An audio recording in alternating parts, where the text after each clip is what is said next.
Good afternoon, my name is Dan Sue. I am one of the commentators for the Tier 2 final between Karl Williams and James Lee, and on my left I have Paul Taylor. It's great to be here.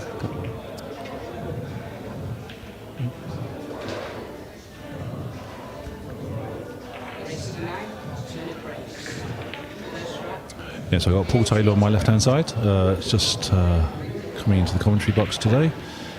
We've got a really nice little match up here between Karl Williams and James Lee. Both of them have battled through to get to the final of Tier 2. I think it's not a good start from James though. Yeah, he won't like that. We've had to force Karl into some proper trousers. By the way, little shout out to Karl's wife and family. They are well, they should have had the link by now, so they should be watching, so big shout out. So hope they enjoy the match.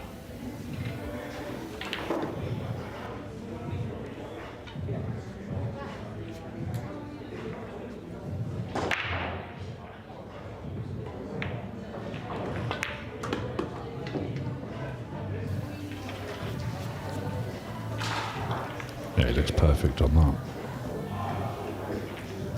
Apologies to all the viewers if you hear me munching away. It's because I'm eating my lunch, so apologies if you can hear me eating my chips and chicken burger.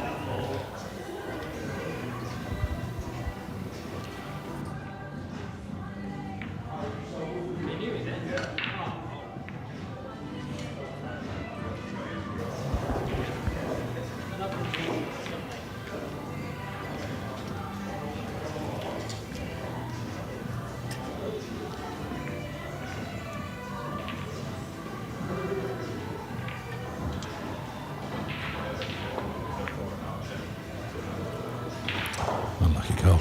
Nice try. Yeah. Come off the rail. Had it a bit thin. Good effort.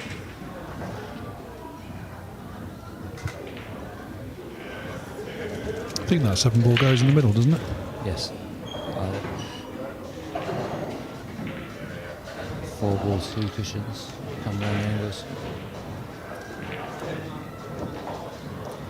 Should be a run out here.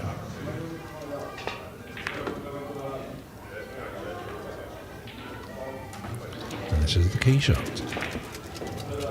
I agree. Taking his time. Hope it doesn't take too long. I want to go home soon.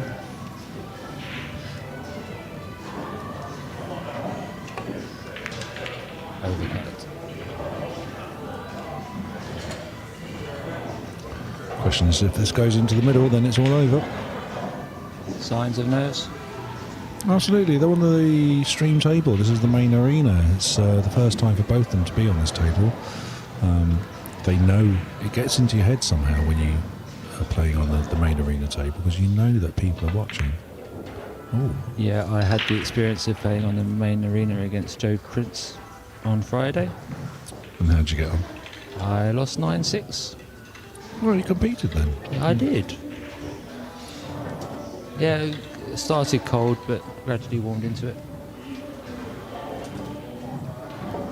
You start forgetting the cameras are there. Yeah. It's just a case of just relaxing, getting into it. I mean, the opening shots here are always going to be a little bit tentative. Yeah, agreed. But they're both very, very competent players. I think it's not got away with that, is he? That was definitely not going to pass the 8, is it? Do you attempt the combo? Me? Well, wouldn't want to ask me. I'll do all kinds of bizarre shot selections, me. But no, I think, yeah, possibly combo here, but then it's difficult to get the 6 into a potable position afterwards. Went for it and see where that 6 has gone. So Safe. now for this one, there's got to be a bank, isn't it? What would you do, Paul? Cue ball behind the 8. 6 ball to the opposite corner, opposite cushion.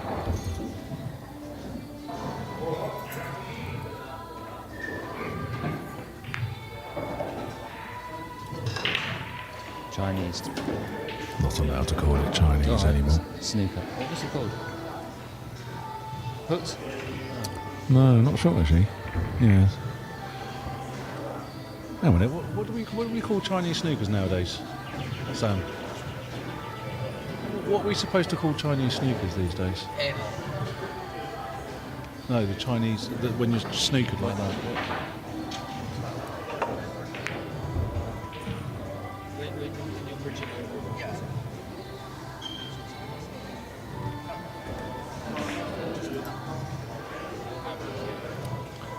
Well, I'm a bit old school. It's Chinese snooker to me.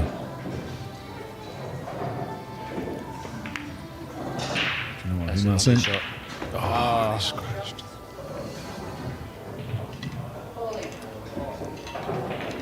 Should be 1-0 James. The Williams family are throwing their hands up in the air.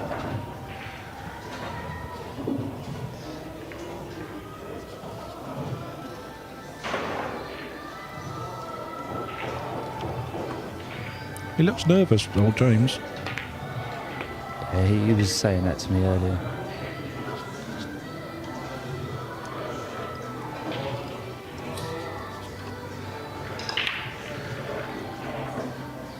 Yeah, and when you're nervous, these kind of shots start looking a little bit harder. He's played that perfect.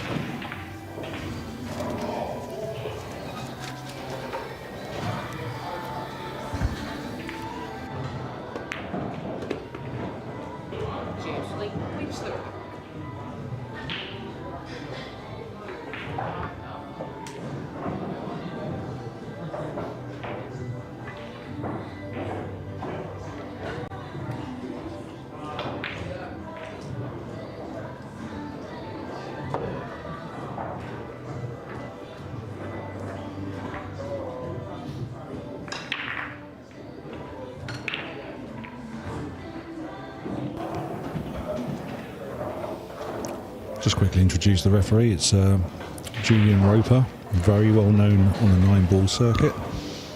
Very, very grateful to have his services here. As I've said it before, you can't see it, but there's a little plastic step so he can reach the rack, because he is very, very small. Don't be cruel. Life is cruel. True.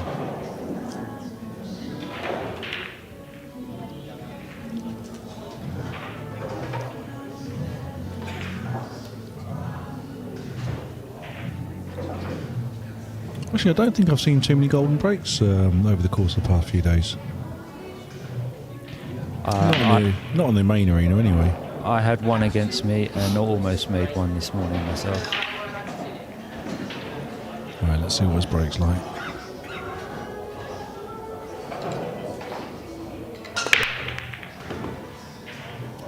Perfect. Decent, tough shot on the 3, though. So, Paul, how's the GB9 tournament been for you this week? Good question.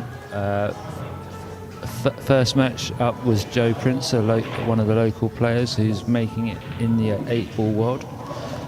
Competed well, lost 9-6. Then I had a comfortable win in my second match. Then I had someone called Bai.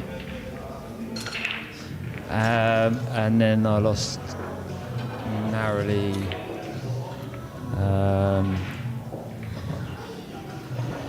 7-5.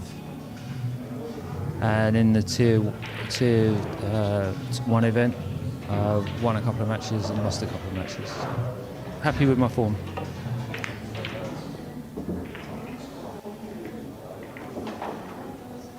Tough queuing this one. Not if you're Fraser Patrick. outstanding this weekend. Yeah, Fraser's he's not just a phenomenal player. He's actually a very, very nice human being as well. He's very pleasant to talk to, very mild-mannered. Agreed. He's got this air of confidence about him without being arrogant.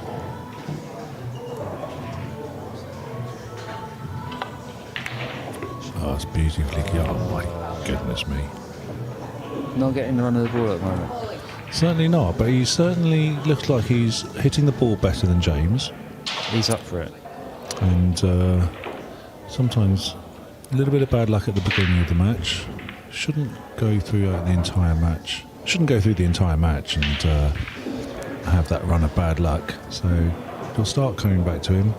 And James needs to settle into it, take advantage. Otherwise, I think Karl's going to be on the march back. At the moment... Do you think he'll set up the 6-9? I can't see if that goes, but it looks like it does, doesn't it?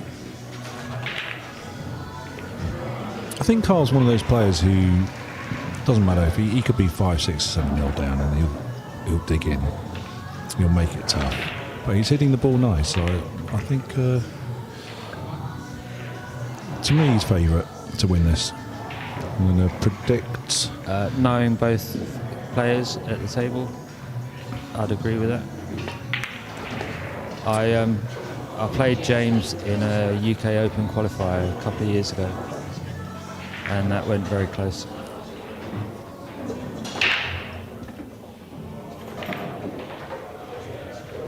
Yeah, James is very competent. Just kind of feel... Karl looks relaxed. I know you can't see it on camera, but he's kind of sat in his chair, looking pretty relaxed, even though he's 2-0 down. Yeah, he's focused on the table. James is still looking a little bit tentative. He's had a little bit of run of the balls to get to 2-0. If Karl wins the next rack, I think that'll start putting a bit of pressure on James, and then who knows how it'll pan out. But yeah, I'm going to predict 9-7 win for Karl. But that's only because I know his family are watching.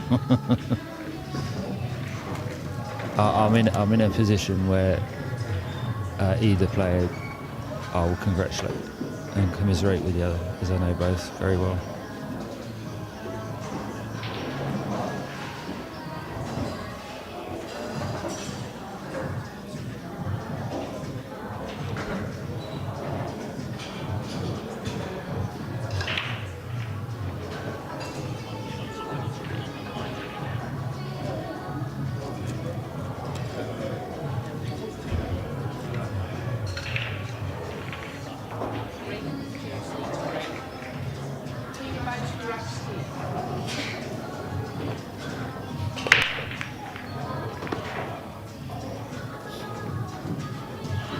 Made the 2-ball, not on the 1. Yeah, he's got to play good safety here. What would you do? Reverse bank. I think it squeezes past the 7, so to play reverse bank, I hope for the best, which is pretty much my game. I would play the bank, but to the opposite side of the table, with the 8 and the 3 covering it. Almost like that.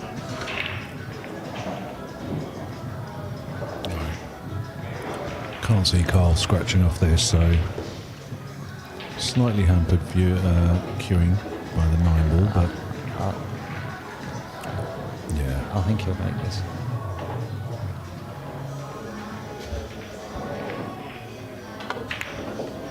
You can see he is queuing that really well. He is playing well, so it's still not an easy run out at the moment. This is the key shot, get a position on the 4, and he should be favourite to take it out. Stunt on and off the side cushion. Shot. Yeah, he's looking comfortable, this is Karl. Can't possibly scratch for a 3rd rack in a row. That would be really unlucky.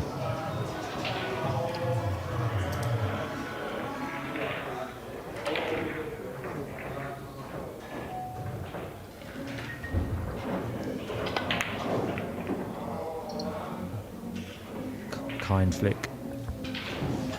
Well, you're saying you didn't mean that? No.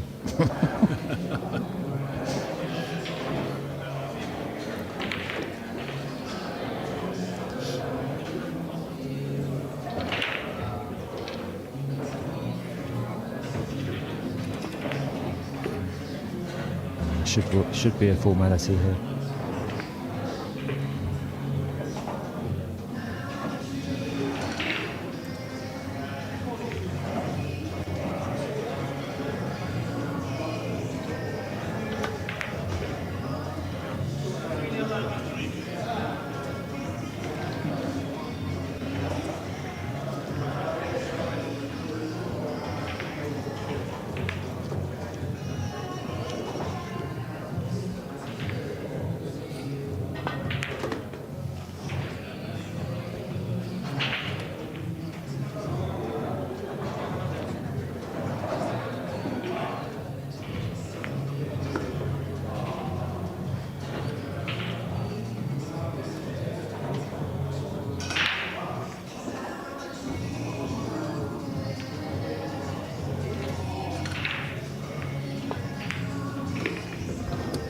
Nicely done there, Karl. Well done. He's off the mark. Williams' family are cheering in the background.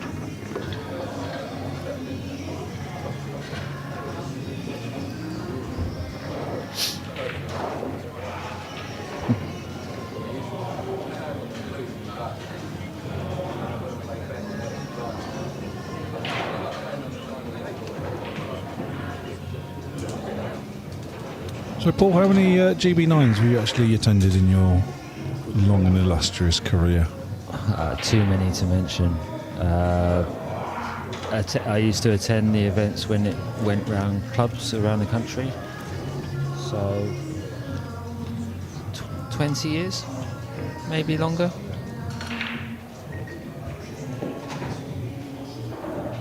You started in 2007 or 2008, if I remember. Yeah, there was an there was a tour that I was playing on before GB9 came about.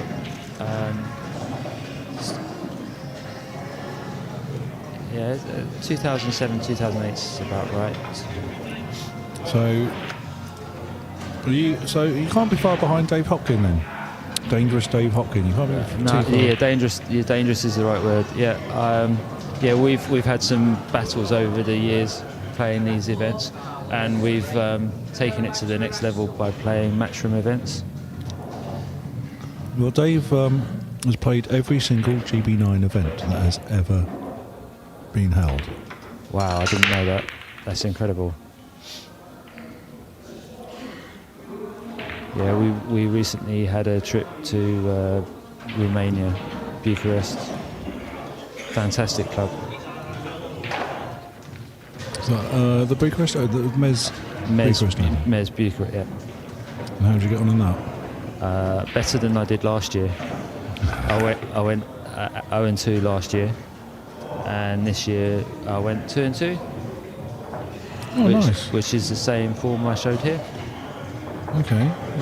Did you take any big scalps? No, but I got scalped by one of the top matchroom pros, Georgiev. Oh yeah, very useful Bulgarian player. Very useful indeed. Yeah. Oh, Yep, gave me some useful tips afterwards. Oh, that's nice. Well, that's what I like about the community. All around the world, 9-ball players are very helpful, full of advice. I'm truly amazed the way some of the top players in the world, they're more than happy to pass on their tips and advice. It's the one thing I've noticed about the 9-ball community. Yeah, I find that, especially here in the UK. It's what made me fall in love with the game here, is that the community is so welcoming, very inclusive, very friendly. Might be one or two people that obviously you just can't get on with, but the vast majority are so easy to get on with.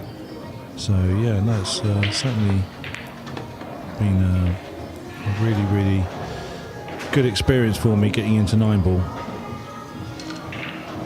How would you play the 5? Well, the problem is trying to get shape on the 6 is going to be next to impossible.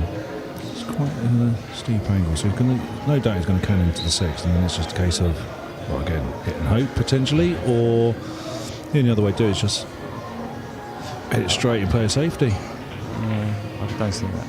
No. I think he'll play this with top spin, try and catch the thin edge of the 6.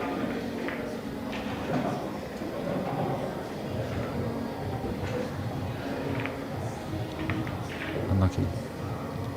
So that's the danger to me. Yeah. So Chance to the middle. Yeah, well, sometimes just get the pot, see what happens. If you need to play a safety, play a safety. Just don't do anything stupid. But you can see that Karl is playing pretty well, so probably drop this into the middle, gives him good shape on the 7.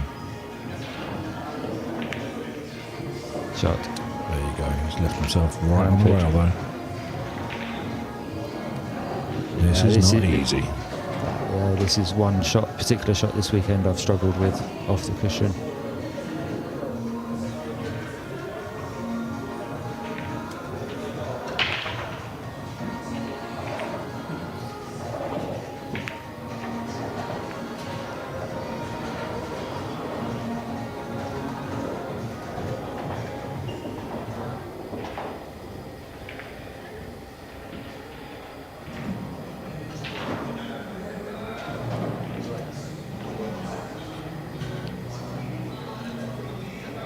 In practice, I would take the bank on here. And in tournament situations? Probably cut to the middle if it passes the 9. Well, he's looking at it, but it doesn't look like he fancies that, so I don't know whether it passes by the 9, but doesn't fancy it. It's going to be a thin one, cannon into the 9. You never know, that 9 might go into the middle. I think it's going to the first diamond above. That's a good part.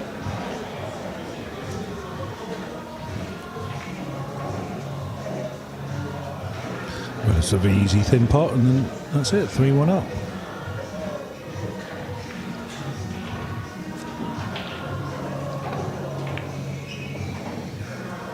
That's what I feared.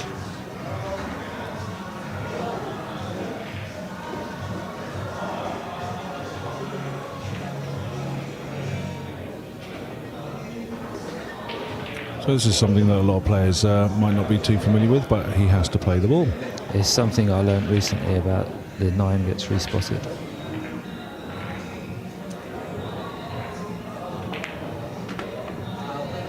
Yeah, imagine missing that.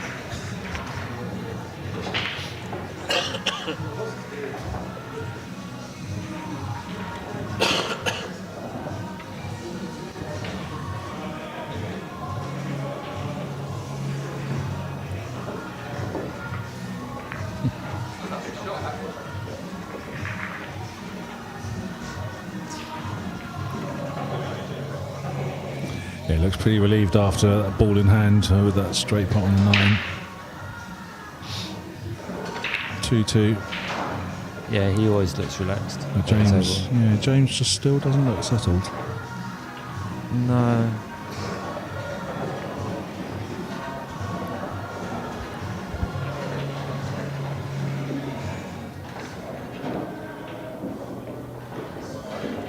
I have to say, actually, compared to the last event's Tier 2 final, this one's slightly higher quality. More competitive, I think. Yeah, Glenn Murphy was a very worthy champion in the first event. I thought he played some really nice stuff. Yeah, I felt GJ would underperform slightly. Yeah, no doubt. GJ's he's such a good player. He is. But kind of, sort of comes out from time to time. When he plays his A game, he's absolutely superb. But he knows that we know that because he's had good runs in matchroom events. But when he doesn't seem to have a B game. He seems to either have an A or a C game. Yeah, his B game was pretty good against me in a set we had.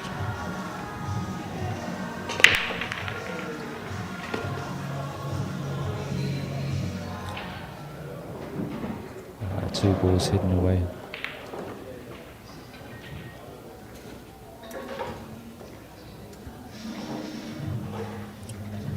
I think I'll be tempted just to come around the back of this, basically get that yellow ball all the way down.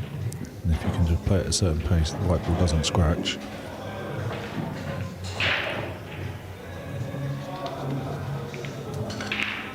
Yeah, I see the shot you're thinking of. Up and down.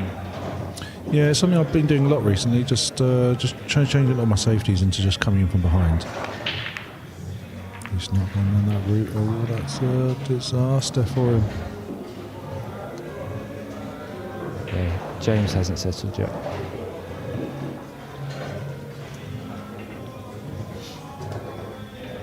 And the problem is that when you're not settled and your opponent is playing well, it's quite hard to find that rhythm. It's quite hard to find your stroke. We're all striving for our rhythm.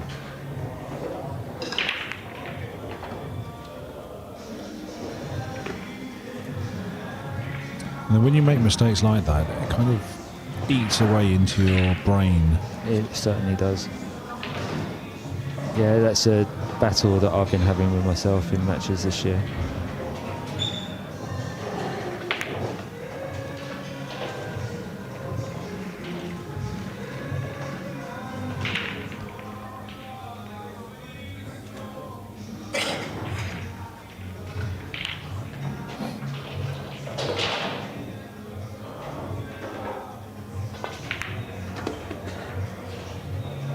Lost the cue ball a little bit.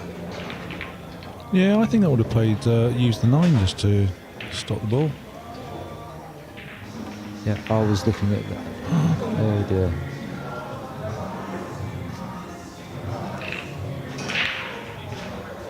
Did I not expect that?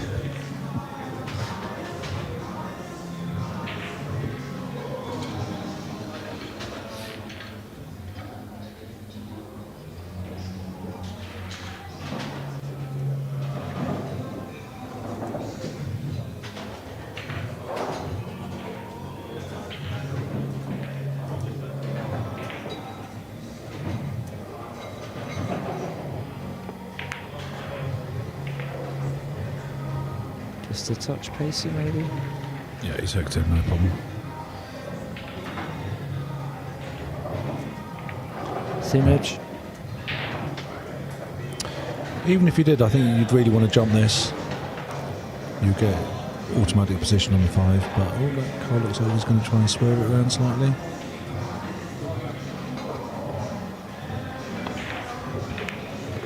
You can see it, no problems.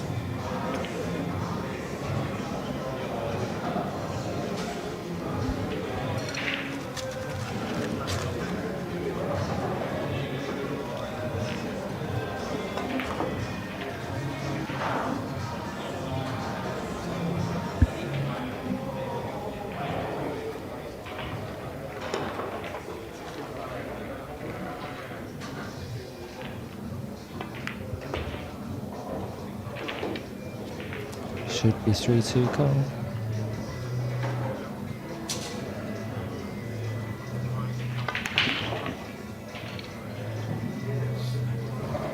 Would you bet your house on it? If I had a house.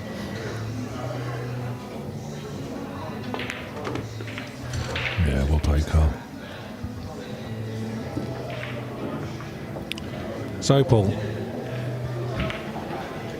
Yep. It's your second GB9 event since its re-emergence. How do you feel about the... Well, actually, I find it's odd asking this question because obviously I'm one of the organisers, so don't need people patting me on the head or whatever, you know. But you know, just for you, what have been some of the positives about the re-emergence of GB9 in your experience? Positives I've taken out of it coming back is the venue the events are now being held in. I felt the potential was there for events like GB9 to come here. It's been a pleasure to reconnect with friends from previous years' events, and the quality of the production now is very good. Sorry, I'm munching away my chips. Yeah, there's no doubt the production that Sam's put on is absolutely superb. I mean, you guys can't see this. I don't know if we can get any shots of him a bit later, but he's set up with a number of different screens. The setup is first class. He's got 1, 2, 3, 4, 5, 6 screens. He's got this huge amount of Techno panels and stuff that Gizmos. makes him look like he's in the Star Trek USS Enterprise. He's constantly focused on camera angles and things like that. But yeah, it's a great setup. I think he's just done such a great job for us. It's a privilege watching the master at work. Yeah, I've known Sam for just a little bit over a year when he did the UK Amateur Open with us. Okay. Up in Telford. That was an amazing event as well. And yeah, I just couldn't use anybody else at the moment because Sam's just been so good to us as well. So if anybody does need a very professional production one-man band, let's get in touch with Sam at TYPLive.uk. He's doing an amazing job for all of us. Yeah, agreed. Lovely shot by Karl there.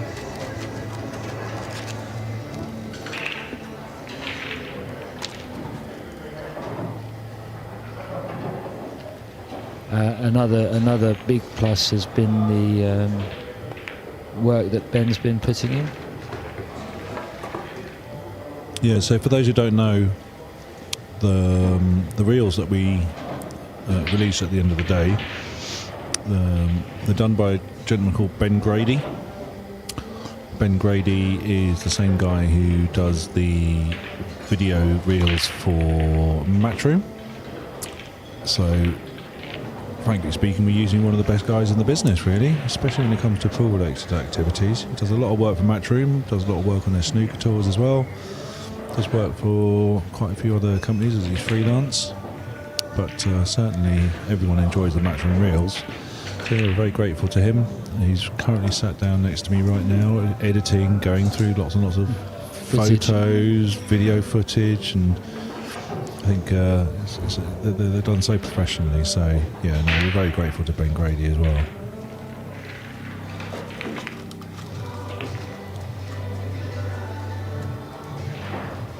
Yeah,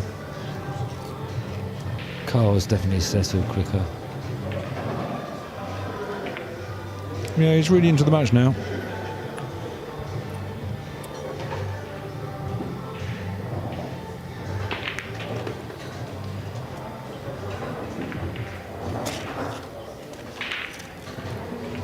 And of course, if you win the Tier 2 event, you are banned from playing Tier 2 again. Yeah, that's the one disagreement I've had with GB9 over the years is I won a Tier 2 event and never got to defend it.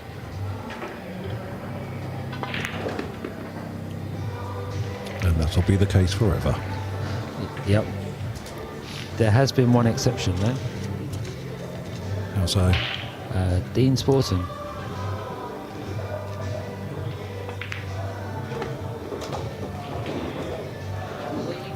Don't know, might have to ban him from Tier 2 forever more as well. The whole point of Tier 2 though is to, I mean, Paul, with the greatest respect, it's to bring on new talent. yeah, it's bring on new talent, unknown talent, young Yeah. talent. You know, you yourself, you know full well that your game is Good enough. a hell of a lot better than mine. It's got better over the years. Winning Tier 2 gave me a lot of confidence.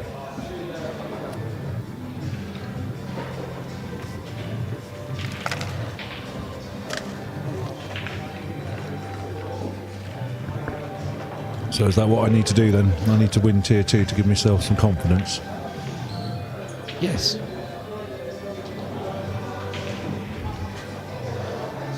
I'll beat some good players on that run, and one player hasn't forgiven me. Oh yeah, who's that then?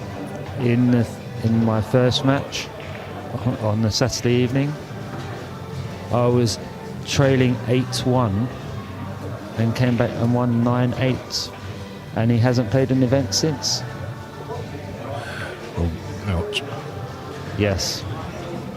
Yeah, I've got to imagine there are some players out there with some interesting temperaments in the world. You know, for me, if I lose, I lose. If I win, I win. You know, sometimes I get lucky, sometimes I don't. Yeah. Sometimes my opponent gets lucky. It is what it is, but Yeah. James has a very unusual Break. doesn't he? Yeah. Not really looking to do a cut break of any sort. That's one aspect of the game of 9 ball that I've worked on. Yeah, I think the break obviously puts you in control of the table. Some It people, does, yeah. well, some people argue that, you know, at certain levels it doesn't matter so much. But no, I think it does. I think it just gives you a bit of confidence if you hit that break nicely, get that one to get into the 9 ball again off the second diamond, get that one into the pocket, get yourself a shot on the 2, then you can give yourself every chance. Doesn't matter, you know, what your standard is. Just gives you a bit of confidence.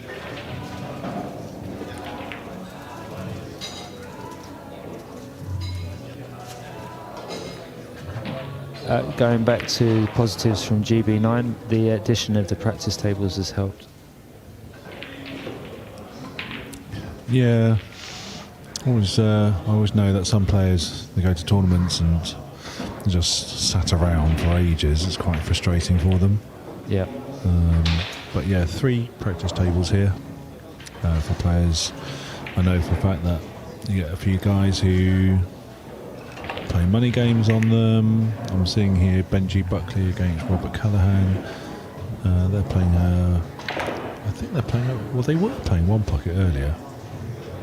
But that's great because Robert Callahan, if I remember, he told me he's not won a single match during his first GB9 event, and he's playing against the legendary Benji Buckley.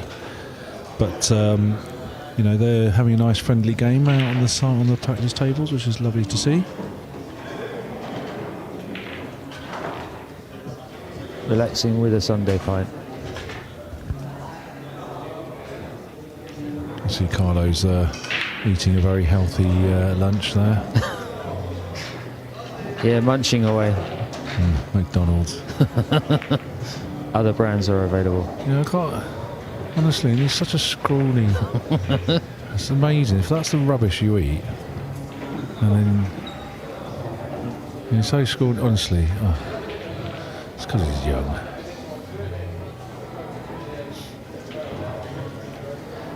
My practice partner. Yeah, he's not a bad practice partner, to be honest. No, he's now better than me, which is annoying. Yeah, well, the improvements he's made over the past couple of years has been phenomenal. Yeah, I've been close to watching his development, and it was an eye-opener watching him play Andy Goldstein at the UK Open. He handled the conditions very well. Oh, James. Yeah, handled the conditions well. I think, you know... He did. His improvements over the past couple of years have been very good. He's still got a dodgy barnet, so we need to do something about his hair. Got to sort his... Yeah, I think he keeps looking over at us. I think he's slightly concerned that we're actually talking about him, which we are, talking about him. You can make people look so nervous. If you just look at them and just start chatting and then start laughing, then they start feeling nervous. Like Liam, I think, is listening to the commentary. It's got his face as red as Tom Staveley's top.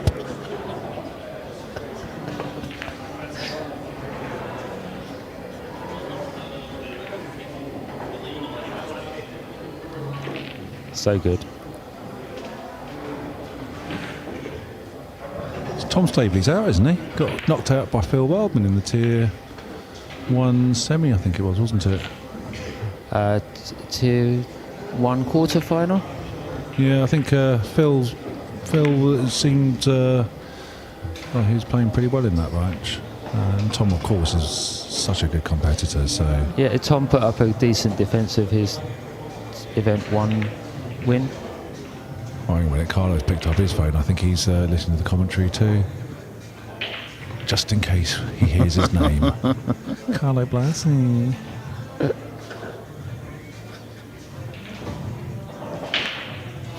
It's the fun thing about doing the commentary. It actually just turns into a bit of childish chat. It's developing that way. Well, that's what it's all about, I think. You know, was it Banter. Benji said to me the other day, he goes, "Oh, I was listening to a commentary," and I just went, "Yeah, I don't know what I'm talking about. I usually don't really call the right shot. Just basically just sit here chuntering on away, just for the benefit of the viewers. The viewers, but I mean, all got a choice. If they want to put me on mute, I'm more than happy to put me on mute. But no, otherwise, just sit here just chuntering on about various things. And I think maybe it's a bit of a reflection of the way. Karl. Got it. It's a bit of a reflection. I think it's a bit of a reflection of how GB9 is as a community. You know, spend a lot of time having a bit of banter amongst each other. And say over the limited number of years I've been playing 9-ball regularly again, it's been lovely. I've been able to engage with a lot of different players, and most people who know me know that I spend a lot of time taking the mick out of them. No, you take the mick? Never. About 80 to 90% of the time. Yeah, I had a really interesting match against Andy Yates earlier in the Sunday Flyer.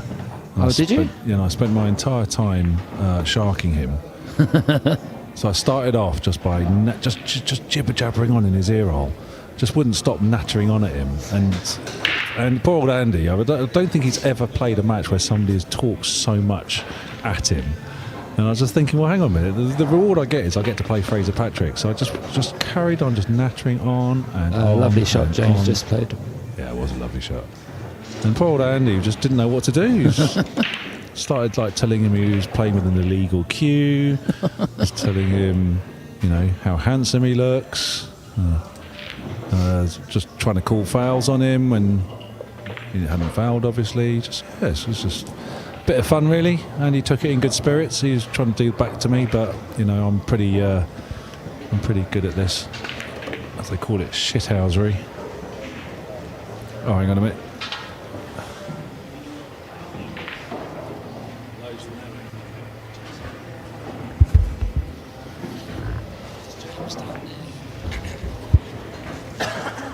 So for those who didn't hear, Paul just stepped back into the commentary booth and went, "What is James doing there?" Well, Overcuts. yeah, you see, that should have been an easy run out, and James is now going to start feeling the pressure. He's going to be sat in his seat now, probably beating himself up, not feeling very happy. Yeah, it's a lonely place when it's like that. So yeah, back to the match against Andy. I had personally so much fun just winding him up, and even then he tried to do it back to me. What was the final score? Beat him 5-1. Ooh. Oh, I was delighted. To be fair, that's probably about the best I've played since I beat Ollie Lawrence about a month ago. And anyone who knows me knows that about 80 to 90% of the time I'm an absolute chopper. Very little composure.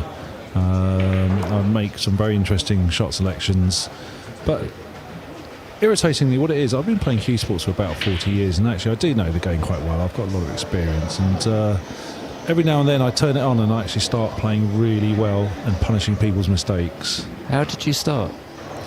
So I started off playing on a small snooker table, little mini snooker table, when I was about 7-8 years old, over at my babysitter's house. Actually, her brothers used to play a bit of snooker. Interesting. And then just played just like those little tables when you're kids, and just carried on playing. I realised I could pot a little bit, and then I then joined up the local snooker club down in Kingston. There's a place called the Green Bays, and that was a really interesting place to play snooker. It was a proper snooker hall. Is that club still going? No, it closed down a number of years ago. That's a pity. It's a shame, but yeah, it was above a garage, and used to go down there with a couple of my mates, and we used to practice snooker because it's obviously a tough game. I don't care who you are, it's a tough game, especially when you're young kids, when Yeah. about sort of 15 years old. And then the owner and the regulars in there just really welcomed us in. And then I think we're probably about 16 years old, and then the owner said, "Oh, by the way, we're having a gentleman's evening in here, and you guys are not old enough, but we'll invite you in because you're regulars." Oh, that changed Very my life nice. forever. That did. Crikey! Very good. Didn't realise you could do those things with ping pong balls. A very similar story to mine. I started with a 6-foot table at home, playing all variations of the game on the same table. Snooker's always been my number one passion, but someone I used to know at the local Riley's got me interested in 9-ball, and here I am now. Yeah, because I think what it was is play snooker for a bit. Kind of realised I wasn't all that good, you know. I think my top break was about 47. And then I think when I moved up to Leicester, went up to university up in Leicester, played more English pool, I suppose. Yeah. And then I was just beating everybody up on the university tables. I absolutely smashed everybody. And then there's a club there called Club 147 now. Club 147 still is running in Leicester, but it was originally in a place called St Nicholas's Circle. Right. And I went down there and said, "Gives a job." And then the owner Ram, who's still the owner now, gave us a job, and then I got to play lots and lots of snooker and English pool, and I got actually pretty good at it, to be honest with you. Not amazing, but I got pretty good enough to actually to go to the Leicestershire County Trials. Got through the trials, got selected. Just didn't really enjoy the atmosphere though. I thought people were quite, dare I say, aggressive. I mean, not bothered about aggressiveness, but it's just it's all toxic really. Just didn't like the characters and the way that they sort of shouted at opponents, trying to put them off, and just basically cheated. Yeah, I've experienced the English pool county scene up and down the country, and found it wasn't for me. It's a shame, really, because I think it's a great game to play, and there's a lot of very good people, Yeah. a lot of very honest players who, terrific characters all through the English pool scene. So I haven't got any issues with that. It's just that at the time I just didn't really enjoy it. And then I met this guy called Shout Andy James. Mangott. And Andy Mangott in Leicester, he introduced me to American pool, and then I just totally fell in love with the game because of what you can do with the cue ball. And that's Shout out to Colin Rellison. He was the one that got me interested in 9-ball. yeah. And I think the thing about 9-ball is what you can do with the cue ball. I mean, I barely play the ball. I can barely play a plain ball. I have to put spin on everything, and it's because I can, and I will. I'm also one of those stupid players as well. Everyone says keep it simple, but I can't. If I can do a 4-railer, I'll Why do not? a 4-railer just because it's more fun. Showing off. Well, I partly blame Cyprian for that. Cyprian Dandy. He's one of our co-organisers and founders of London's Finest in Tooting, and he's such a show-off, and so am I. But I haven't got the execution like he does. Nothing wrong with being a show-off. All right, well done, James. There you go. Yeah, well done, James. Game Well, on. 5-3, yeah. I think that was such a crucial record. If he didn't get that one, and to be fair, you ran that out pretty well. So if he didn't get that one, I think that, I would have said that would be game over. But bring that one back, I think that was a crucial one. If James can get some confidence from that particular rack, I think this is going to be a proper match.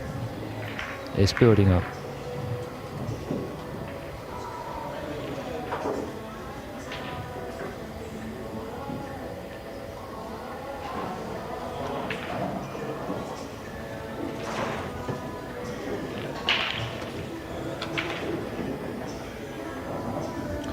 So I think we've just got some scores from the Tier 1 semi-finals at the moment. We've got Stephen Ellis up against Imran Majid. That is currently 3-3.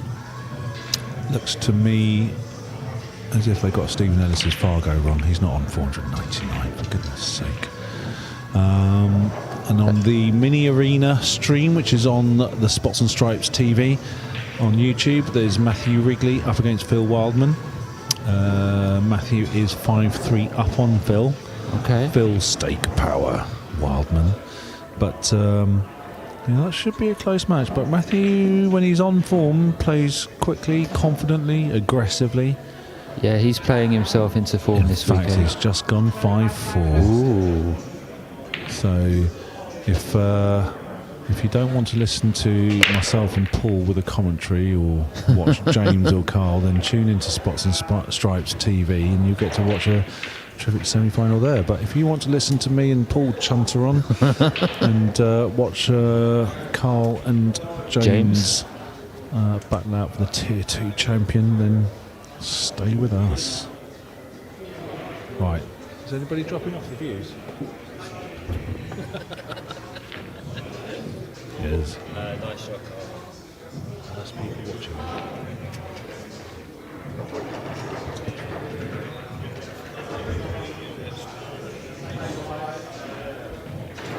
He's got to keep shot here. Kick and stick. Cook with 2 rails. He's having a long, hard think. Alright, Benji. that For the 1 rail. That Yorkshire voice saying, "Yeah, all right, Benja." Disaster here. Wanting to take over, are you, Benj?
Do I not like that?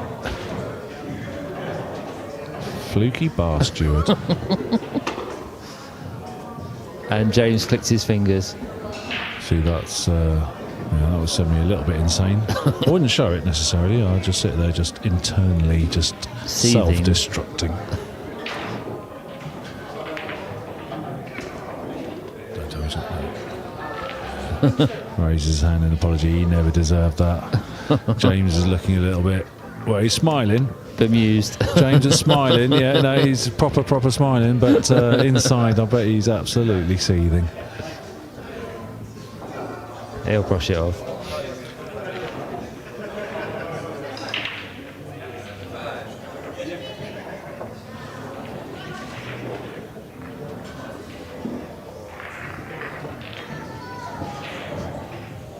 So I'm just watching Carlo try and pot a white ball directly into the pocket of the bar box table. He's done 2 out of 3 so far.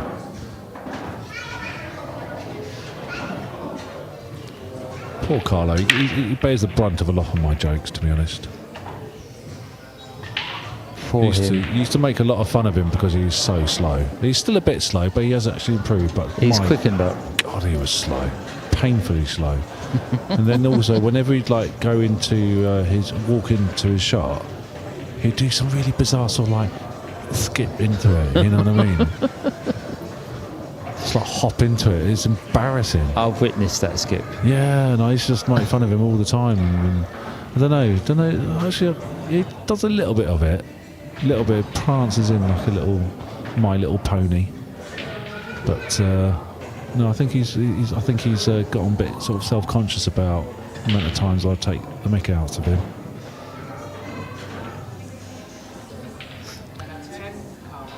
Right. Back to the game.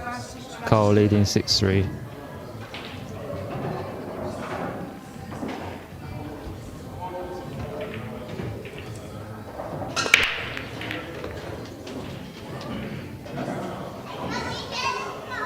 Eight ball spoiled that a little bit. Right. On the chat, do you think this Freddie DW knows Karl? What's he saying?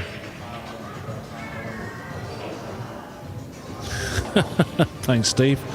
Steve Dulles said, slow.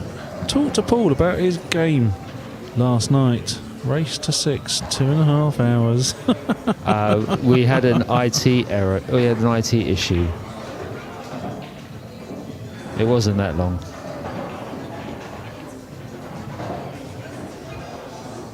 Oh, so Freddie is Karl's son.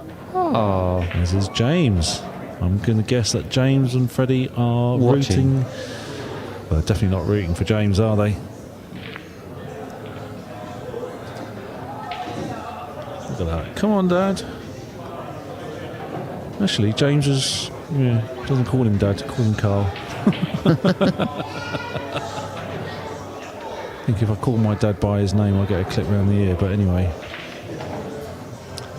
Alright, I think Karl's going to be in trouble here. Yeah.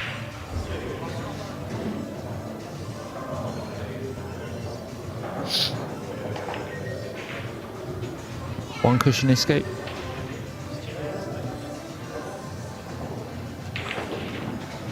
Not too many choices here. Depends on how tight he is up against the 4, but yeah. He's looking at 2 rails.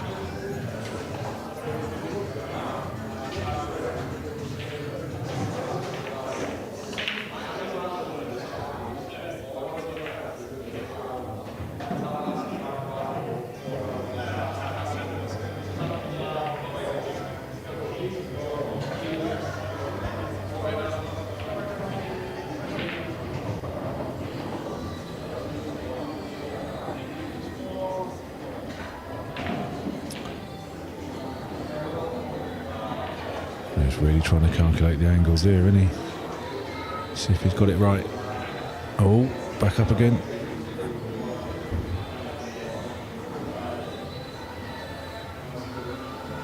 So for the viewers, we do not have a shot clock. We do not have a shot clock, so he could take forever on this if he wanted to. I think the one cushion escape is the best option here. Yeah, look, he's going for it now. Karl is the best, according to James. Yeah, good hit. Yeah. And it's landed safe. He's got a real little fan club here, hasn't he? Karl is the best. Come on, Karl. I'm sure he's going to return home with a trophy. Of some description.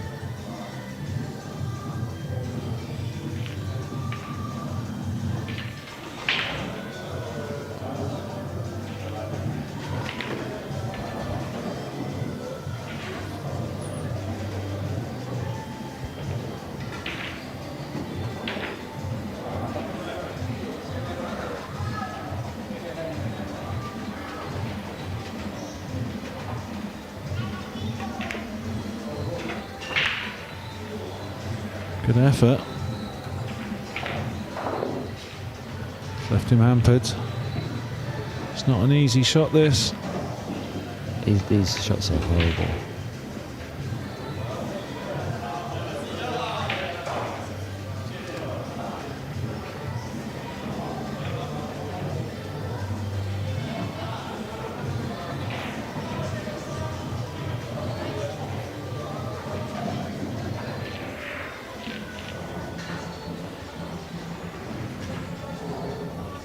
So just answering Mark, do the winners of a tier 2 event move up to tier 1 in the next event? Yes, they do. That's always been a GB9 rule. Which, Paul, you're still bitter about. No. Well, you know, sounded it earlier.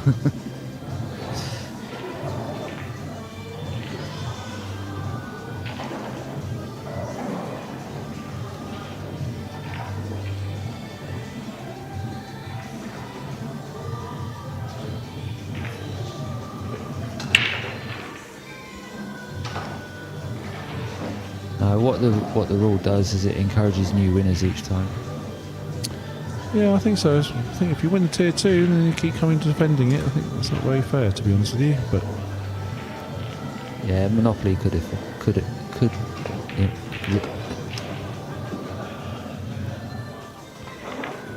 Sorry, Paul's just left the commentary booth. He's just going to try and find his voice again.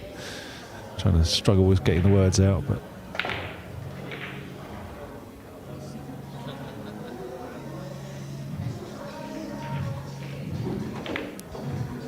The trouble is, I think when you're under a bit of pressure, you know, the balls just don't run the same as what you do in practice. So, yeah, James just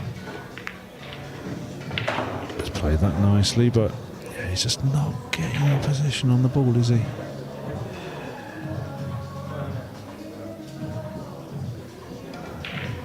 Yeah, the balls aren't falling for him on the table.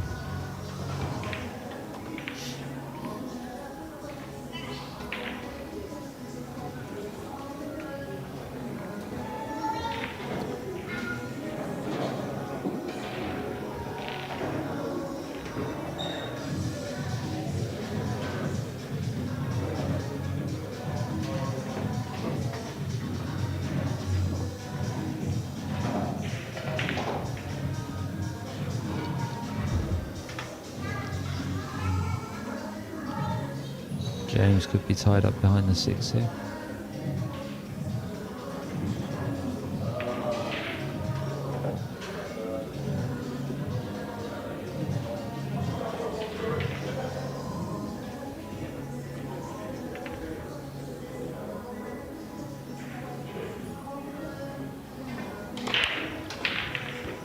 God, this rack has turned into a bit of a grueling affair. Big difference between 6-4 and 7-3.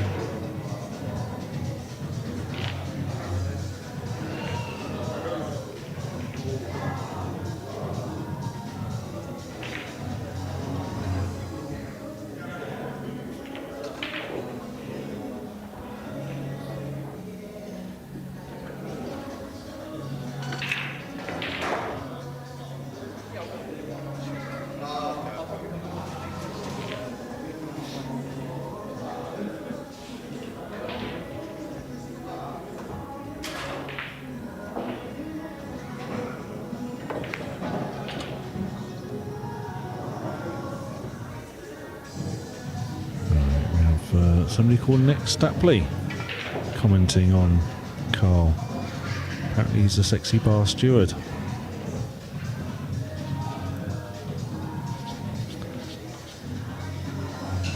Let's find out who this Nick Stapley is.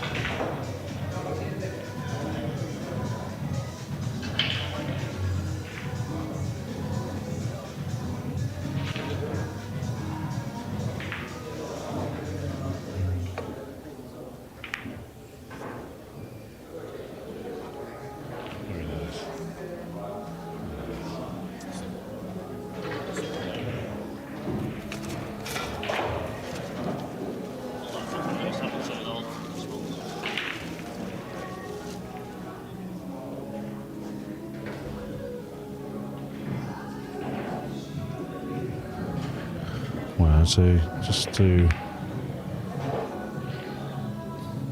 update the viewers on some of the scores in Tier 1 semi-finals, it is Stephen Ellis 4 and Imran Majid 4. Matthew Wrigley is on 6 and Phil Wildman is on 6. They are at Hill Hill. Both tight matches.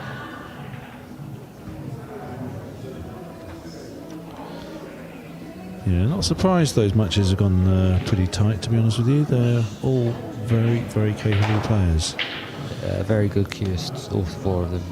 And just the Tier 1 final will follow after the Tier 2 final in the main arena. Yeah, nice shot there, Karl. Cue that nicely. Very nice. That's why he looks like he is the favourite. If he goes to 7-3, I think that's pretty much game over. James just hasn't shown quite enough to demonstrate his resilience yet, but who knows?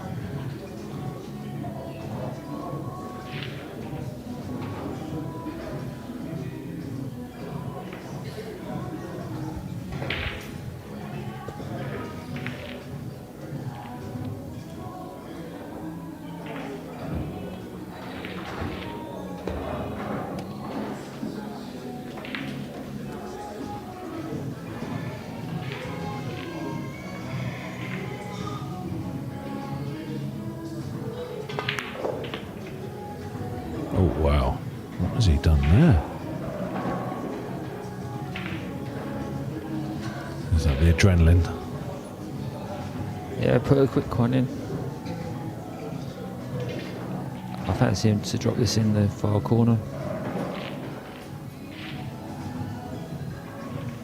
Yeah, not easy to get position though, so this is a bit of a potential issue for him. Yeah, but isn't the cue ball natural line going towards the 8 ball?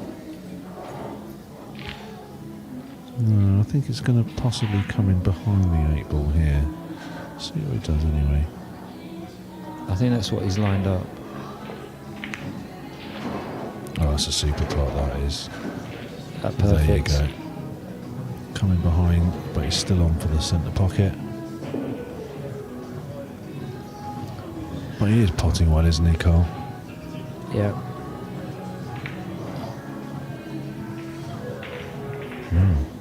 Karl's got a lot of fans all commenting on the live chat.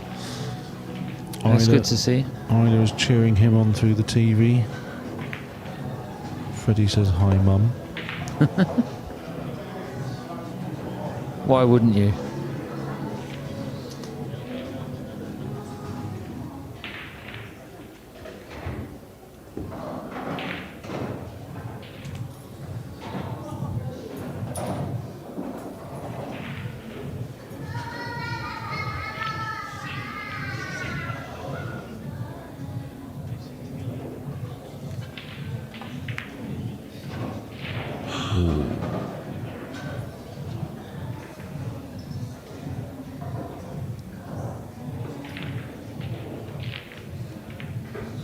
That's pressure for you.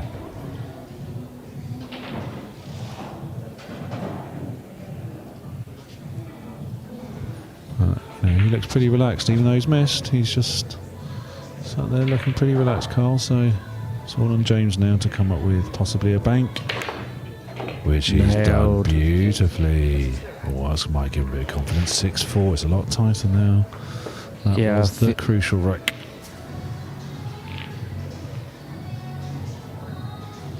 Yeah, didn't second guess himself, went straight for it.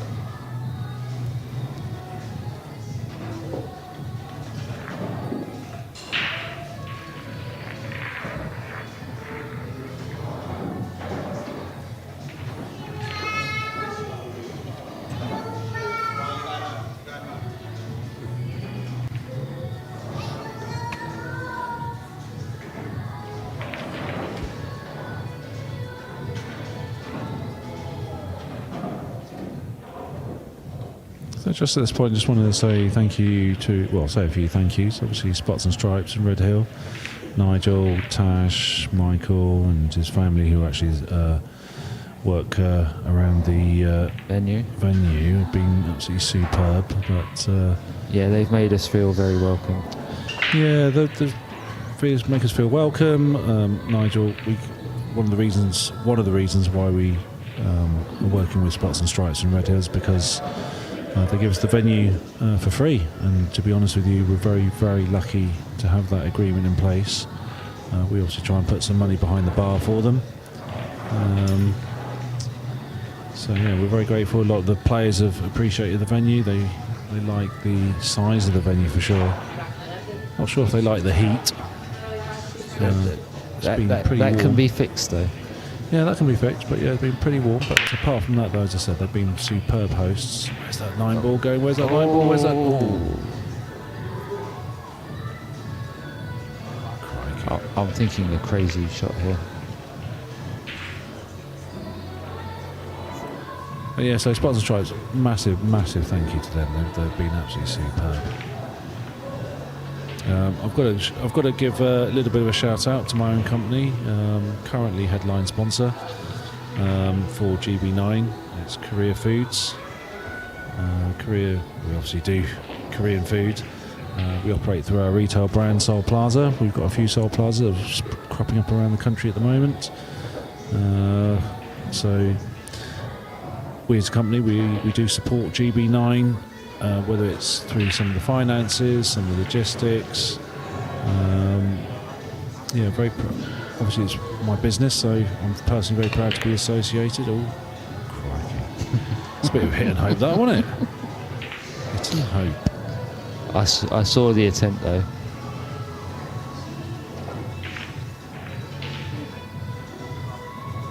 James may have decided to throw everything at it now. That's right. And then for this particular event, I've been delighted to have Shark racks on board. They are the racks that we're using now for GB9. They're made by a gentleman called Shane Conroy, who's well known to a lot of GB9 players. Shark racks are incredibly durable. They're so easy to get a perfect rack, tight rack on them. For me, I think they are easily one of the best racks you can get in the world, and hopefully GB9 can offer him a little bit more exposure. Yeah, the racks have performed brilliantly this weekend.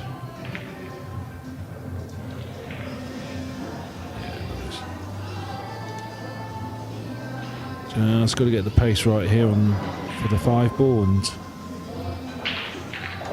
leave himself an angle to come down for the 6. Yeah, would you go narrow side of the 9 or the thick side of the 9?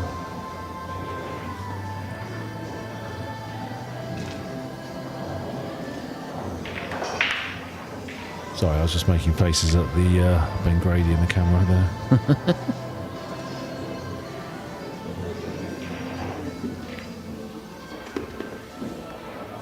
So, just a quick one. Sorry, just to answer Frank Hughes. Yes, all events are going to be down here at Red Hill. I know it's not 100% ideal for a lot of players. Appreciate it, but financially speaking, we just cannot be paying £5,000 per event to host at a particular venue. Of course, you know, with the tables and the setup here, we're able to save more money. And so, at the moment, we are going to be stuck down here at Red Hill.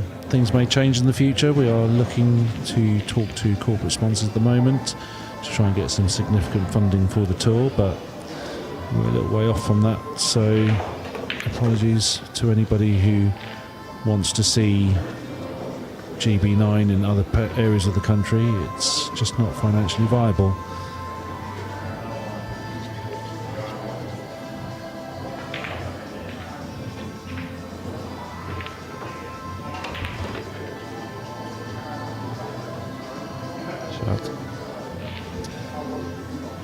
Yeah, the question is James starting to feel a little bit more confident?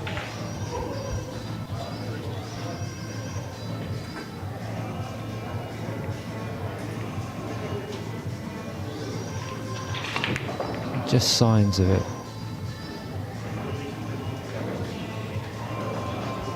Walking more purposely around the table. Yeah, that's right. I was going to say exactly the same thing. Yeah, he just looks. His whole demeanour looks a bit more Positive. positive, exactly.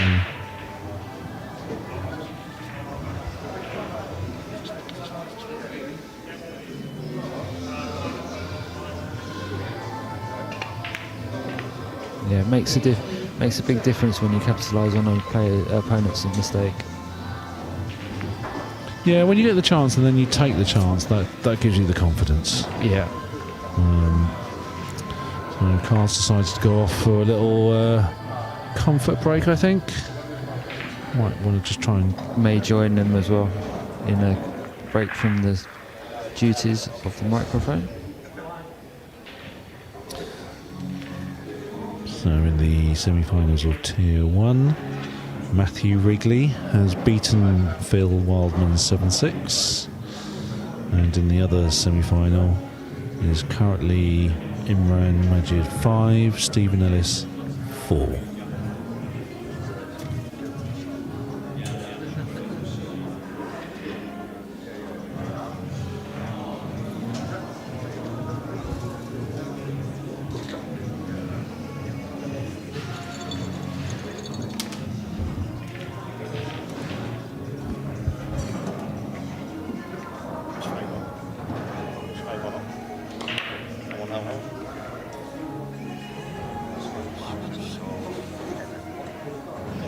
You ain't got alternate break, that's a massive lead, and that's what.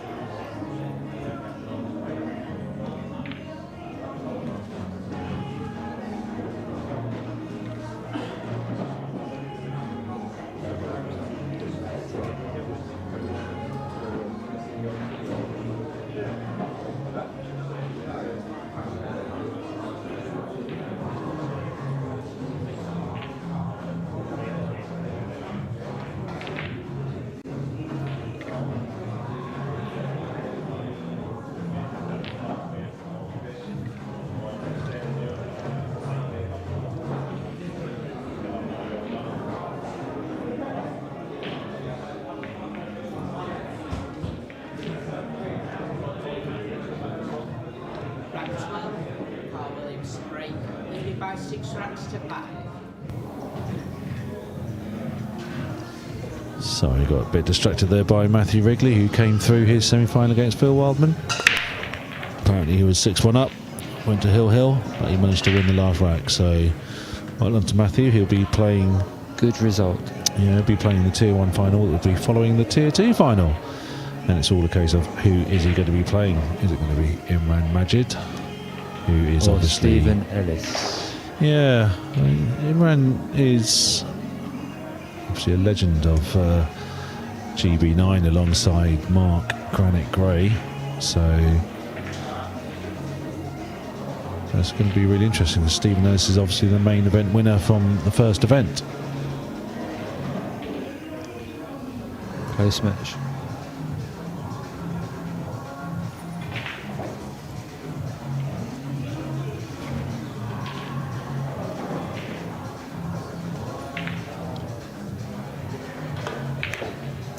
Oh wow. What happened there? Tried to force it. So that's interesting. So there's a lot of games. They go a little bit of momentum here and there, and we all thought that there's a possibility Karl could possibly run away with it if James didn't really start getting his act together. James has finally gotten his act together, and that seems to have affected Karl a little bit. It's moments like this you have to regroup.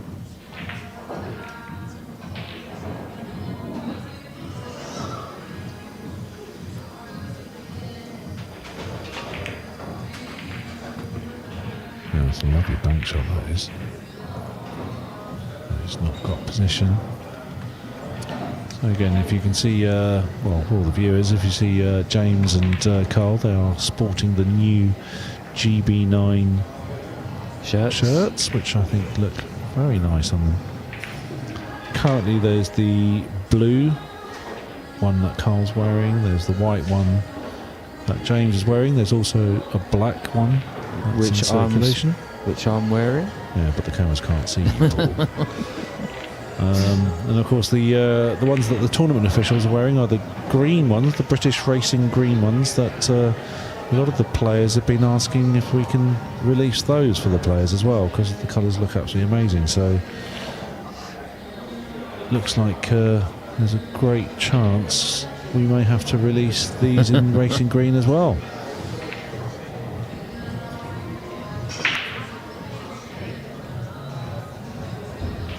Would you have a new colour scheme for the referee and tournament officials shirts? Well, I like what they're wearing, so the black's fine. I'm okay with it. Yeah.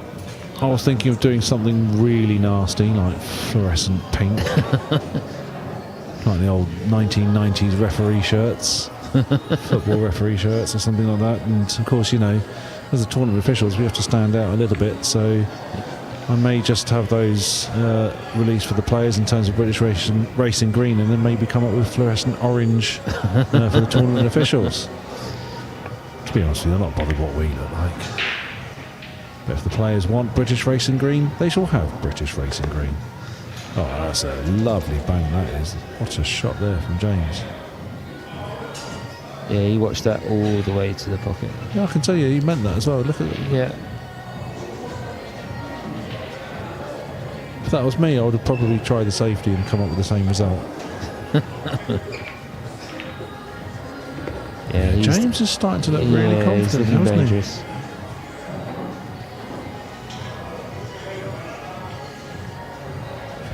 So just answering Mark.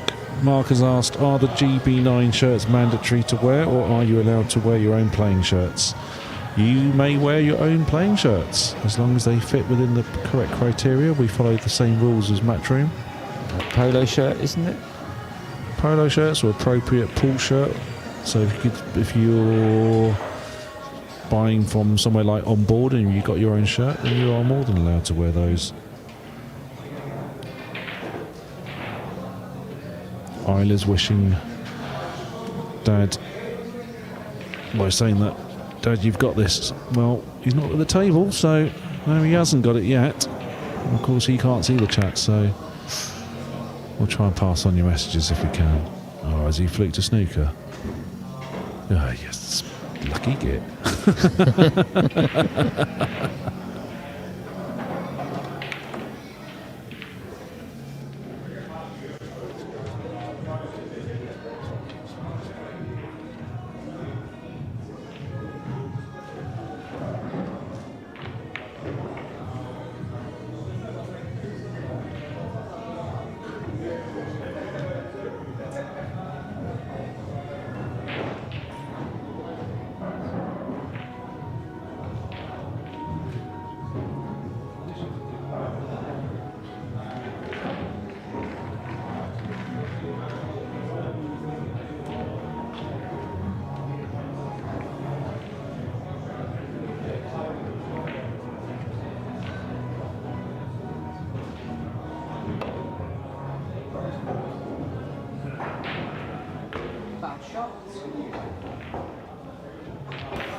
So for the benefit of Paul, who wasn't actually watching, James got a fluky snooker and Karl couldn't quite get out of it. So let's put James in pole position.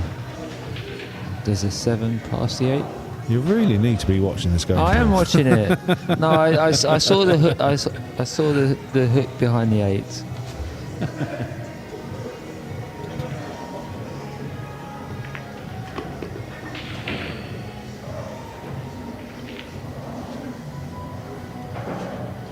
Wow, this is a toughie. Drop this into the middle. Easier said than done.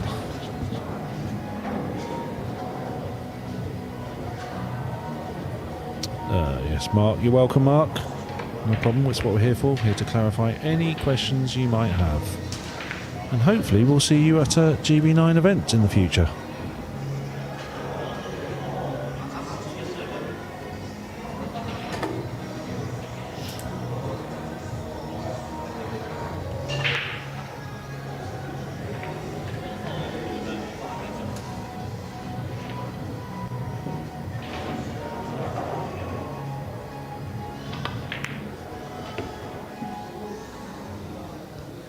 Controlled that well.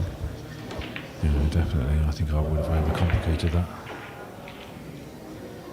Honestly, I was just thinking, yeah, massive draw shot, loads of right hand side. 2 cushions. Absolutely, because that's the way I honestly probably would play it.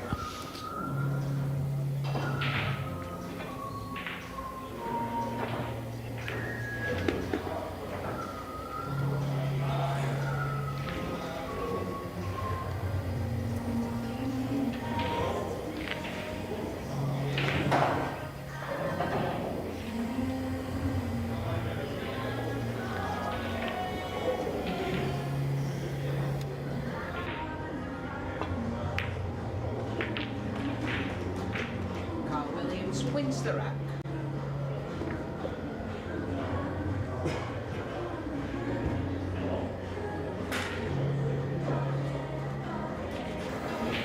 Oh, that's a new camera angle. Coming from above, look at that. Oh, zooming in on Karl. Oh, I like that, Sam. On the players. Look at that. Every event you've worked with us, Sam, honestly, you come up with something new. I love that. Zooming in from above. Slightly concerned you're sort of cameras, new cameras everywhere, really. Look at that. Oh, look at that. Oh, that's a nice transition. Referee. For the players, for the game. That's what we're about. That's what GB9 is all about.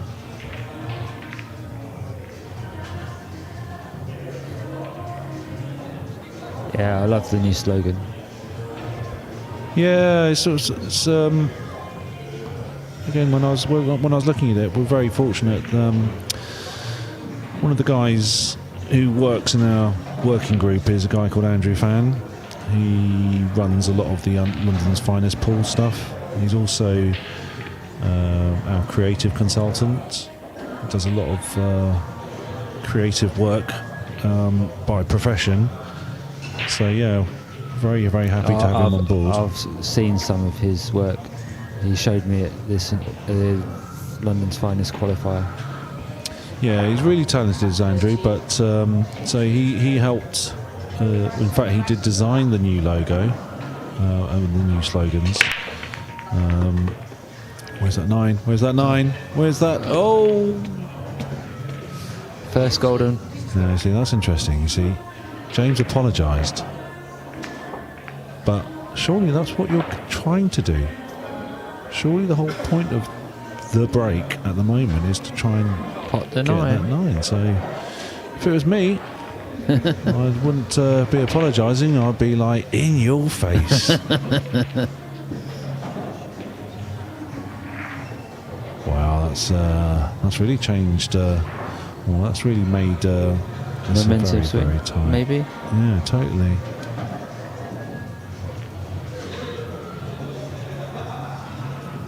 Yeah, I'm glad James settled into this and has got his confidence up now, because that makes it for. And I think we did say that we thought Karl would be the favourite, but it's made for a lot tighter game. Yeah, the nerves. They'll both be feeling the nerves now. the closer they get to the winning line. There you go. We got Danny King commenting about the rack. Must have been a gap in the rack. Well, regrettably, there's nothing you can do about that. If there's a referee racking, there's nothing you can do about it.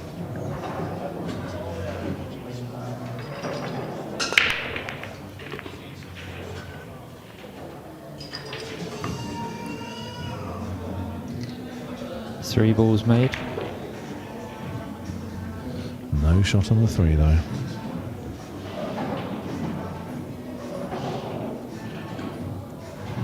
I feel he may take that on.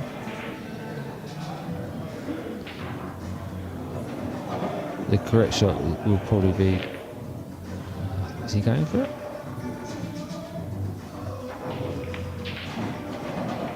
No.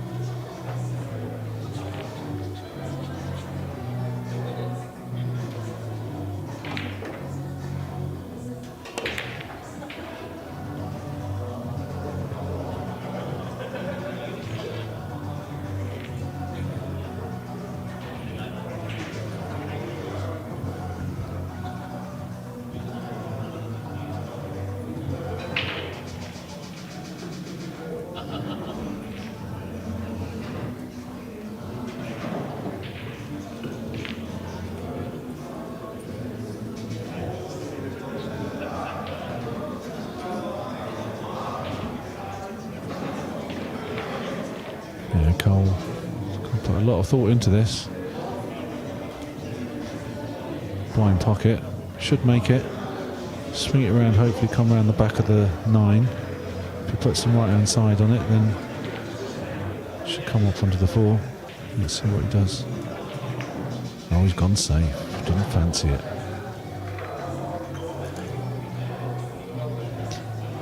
In these circumstances, correct shot. Yeah, but if I was actually in the audience, I might have been shouting and boring at him, but you know.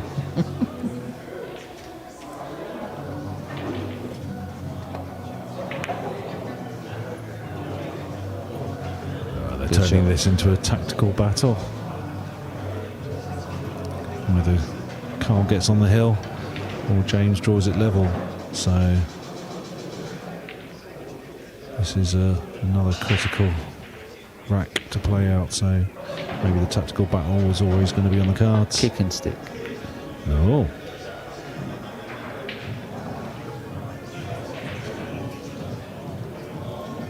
Still see the 3 though.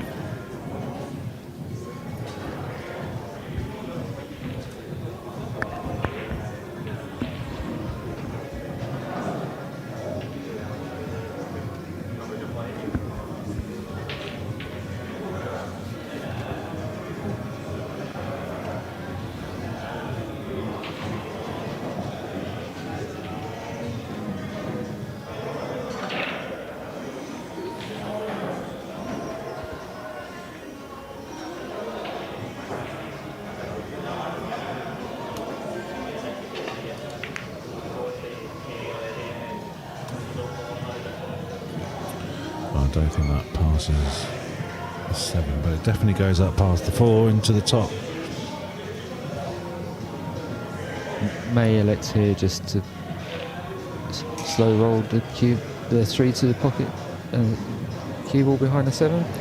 No, you've got to be aggressive on this. I think get rewarded for being aggressive often enough, so you can just pot it, stroke it, leave that white ball out in the middle of the table. Oh! Second prize. Yeah, that's all right. He played aggressive, and I think that was always going to be the case, that he might get lucky. As I say, you make your own luck. I know a lot of people don't necessarily believe in that, but I think he played the right shot. Be aggressive. If it wasn't going to come out, if he wasn't going to pot it, it was always going to go into a reasonably safe position, and that's what's happened. Yeah.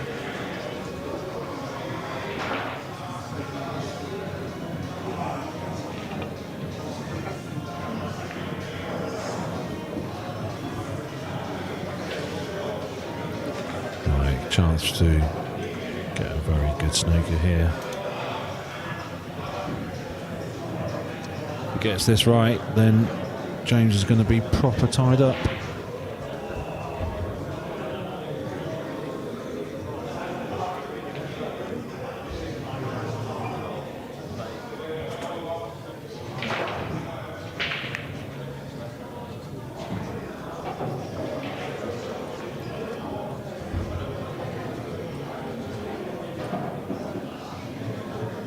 A little shake of the head there from Karl. Doesn't look too happy with it.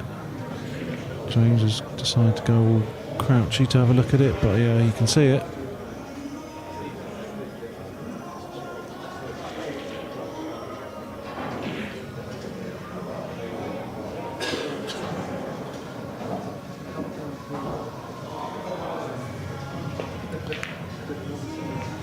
So for those who don't know, in the semi-finals of Tier 1,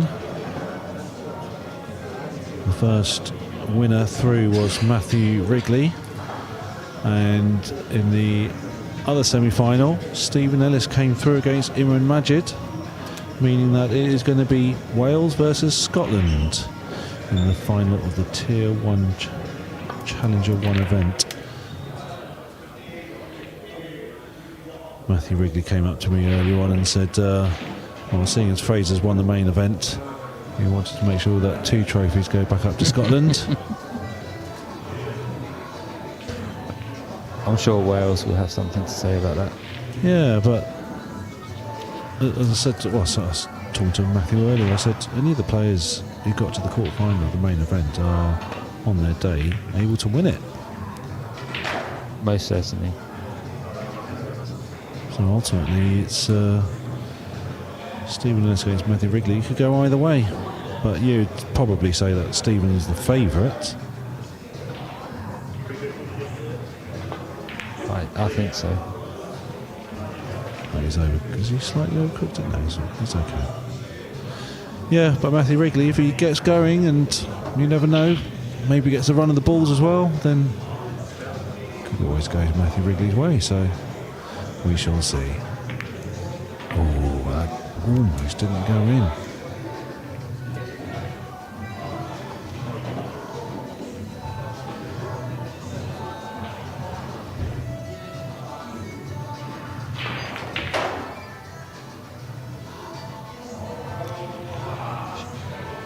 Should be on the hill after these 3 balls.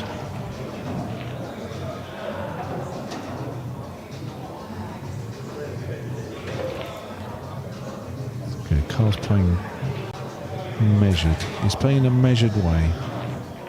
Not trying to overcomplicate anything. Just drop it in. He'll be on for the 9 in the middle pocket.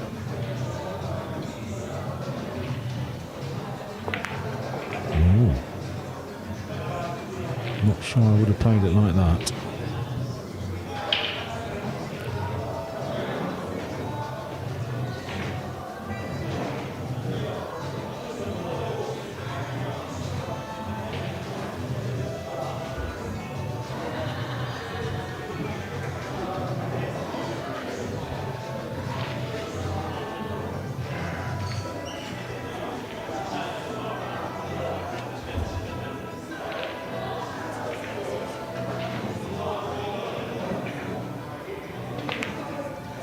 Shot, Karl. Oh, that's a super shot. That puts him on the hill.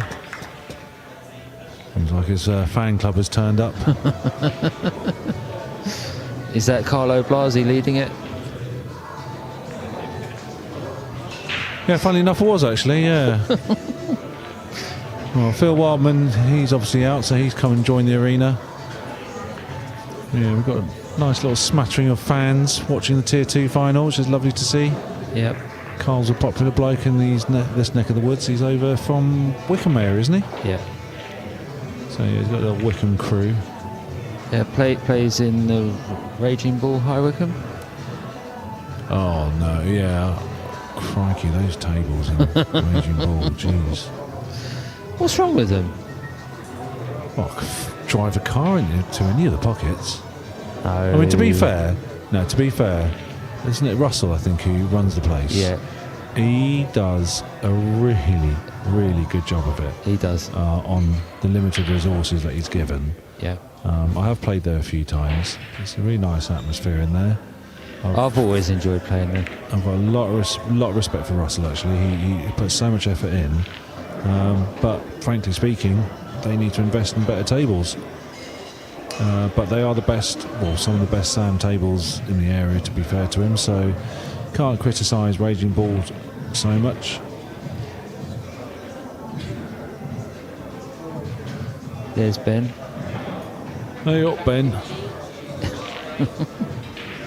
Can you see yourself? Oh, just caught him on his yawn. He just started yawning.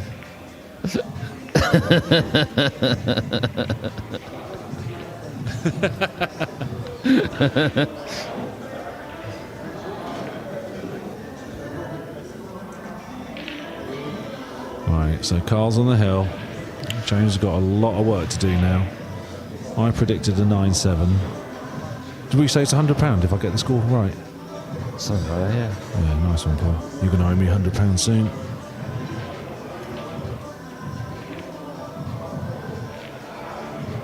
Who's this Jonathan? Is it true James Lee wears French knickers for good luck? Well, I wouldn't know. Don't know. Obviously knows him. We'll tell James about it just to check the comments later on, so James can go and have a go at his mate back later. So rude, isn't it?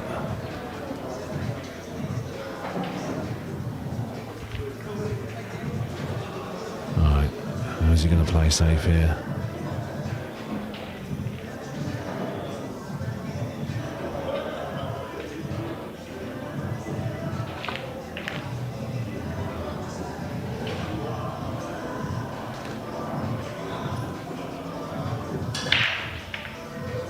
Interesting safety. Again, probably not the shot I'd have played, but with Karl being on the hill, maybe his nerves are starting to fray a little bit. Who knows?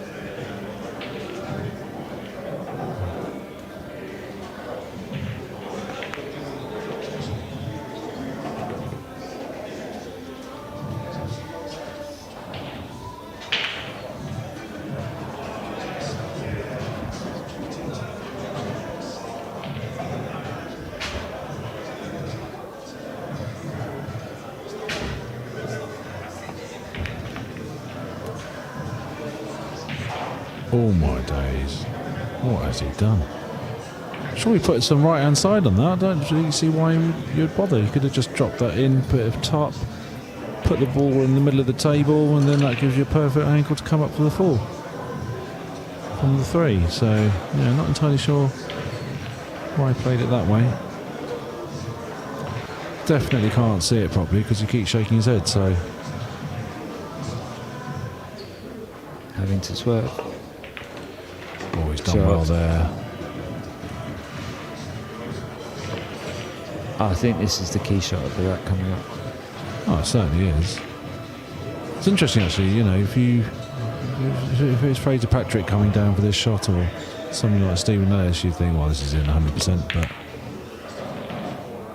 when it comes to the tier 2, not only has he missed it by half a diamond, or unless he was trying for the bank shot, then he's scratched. So this is what makes GB9 interesting. This is a competition for all levels.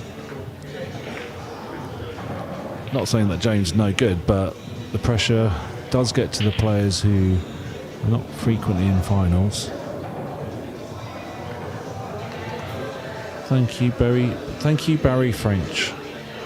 That's all down to a guy called Sam Jones from TYPLive, who does a great stream.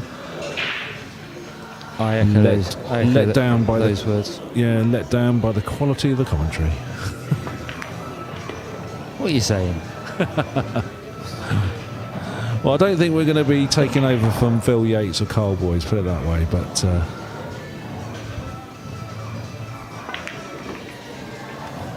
What's he done there?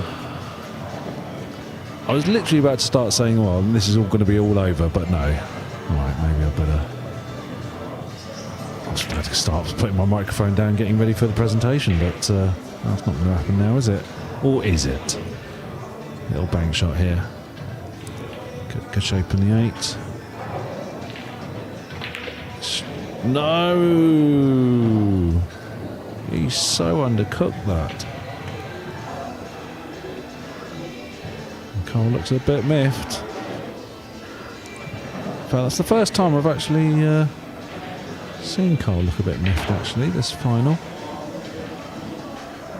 If James clears up from here, then that puts all the pressure on Karl again, but he's a pretty resilient fellow, is Karl.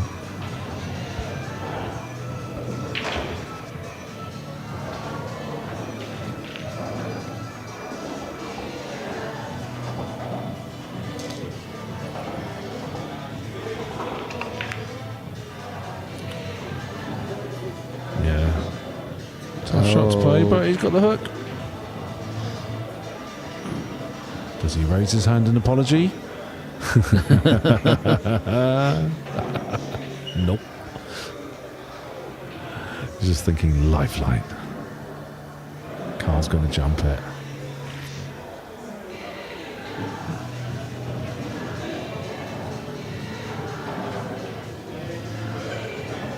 Come on, Karl.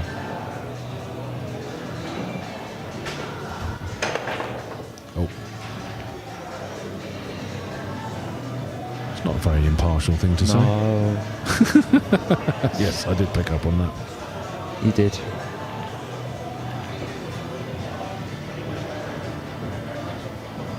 And look at that, Mum and Dad watching from Spain.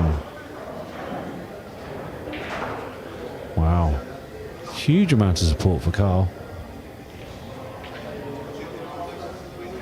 That's what family's for. Oh, he's played that way too casually to James.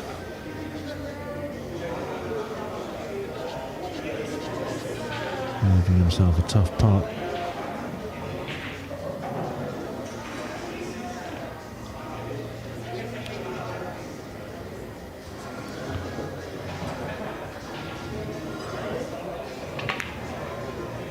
That's a super putt. Karl will be kicking himself.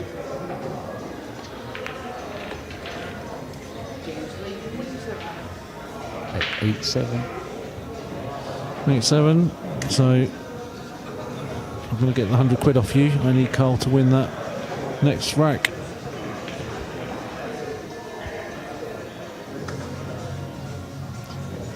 I may have to leave the building.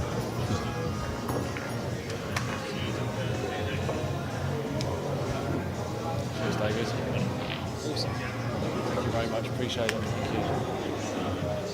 Thank you. See you soon. David, I'll be in touch soon anyway, yeah? Apologies, just David Hine leaving the building.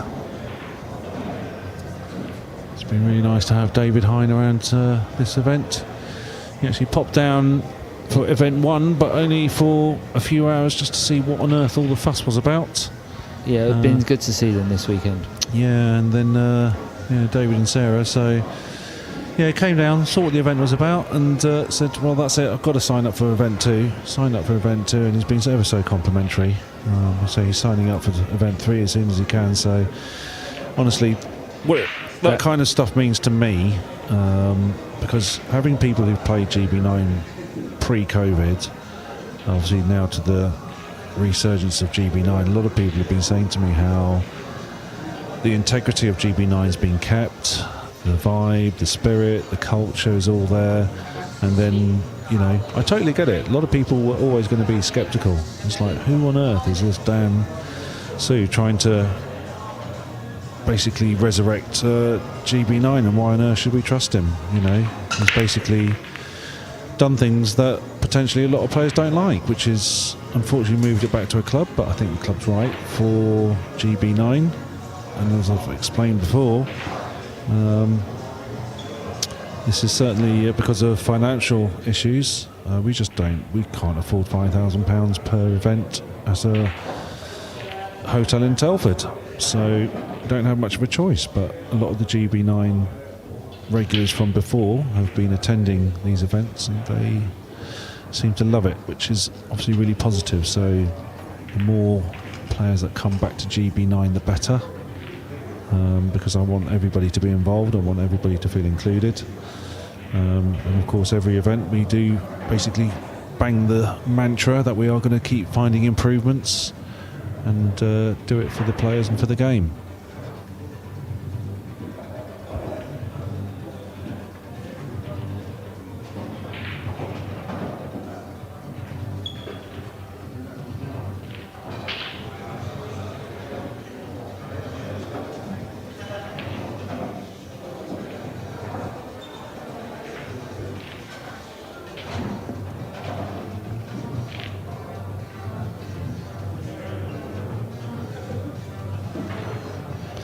Yeah, cheers, Barry. I think, obviously responding to some of the words I've said there is getting a bit stale. I don't know. I mean, I wasn't a GB9 regular before, so I don't ever want to, I certainly won't ever criticise what Adam was doing. I think it's an incredible job what Adam was doing, but he took so much of it on himself, which is why I couldn't do it all on my own either, which is why I've got Andy and Dean, Julian, and potentially we'll be bringing on a couple more people in the near future. But to be honest with you, yeah, the setup now is it's incredibly vibrant. A lot of people have made comments about the fact we do things like walk-on music. I'll be honest with you, I have been doing some of the emceeing for the past couple of events. I don't enjoy doing it. If there's anybody out there who feels they can do it, well, not feels they can do a job, but do a more polished job than me, please come forward and I'll happily hand over the reins to somebody who will represent the emceeing for the GB9 events. I will certainly hand over the reins. And that's right, exactly. You know, Adam Stevens was more than phenomenal, but yeah, the expense, the setting of the hotel, etc. But yeah, no. But anyway, so moving further forward, as I said, GB9 is going to try and improve. We've got a lot of things to do. But yeah, the setting down here at Red Hill is it's a huge venue. There's Chinese snooker, Chinese pool table. There's snooker tables, English pool tables. They've got a couple of Apollo Rassons. A bar box? Yeah, bar box table, practice tables. I think it's got all the right vibe. I think all the players, especially the new players coming into GB9, have been absolutely blown away by the way they've been welcomed. The players are, yeah, exactly. I think they just can't get over how friendly everybody is. Yeah, thanks, Danny King. Unfortunately, there's a particular small list of people who, unfortunately, are not eligible to play for GB9, I'm afraid, so we'll not be able to ask him for MC work.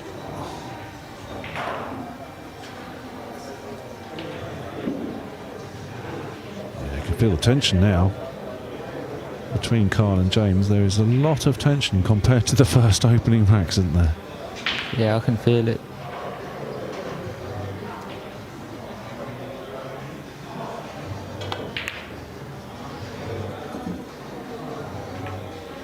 Fluked it.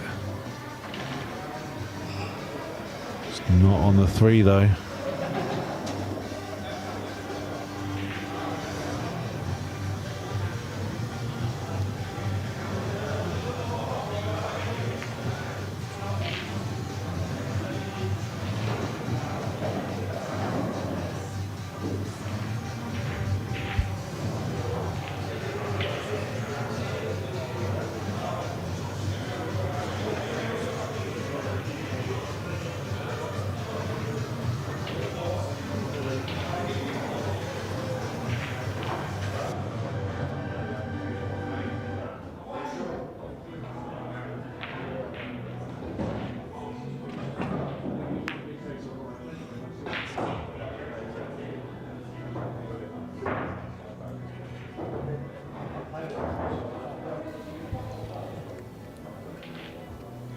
Is this the chance Karl's been looking for?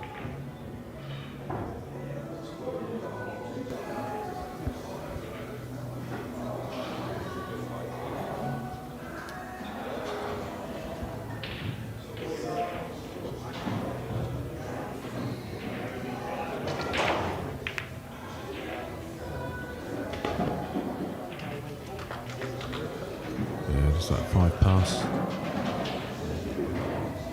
Yeah, he must pass by the way he's lining himself up.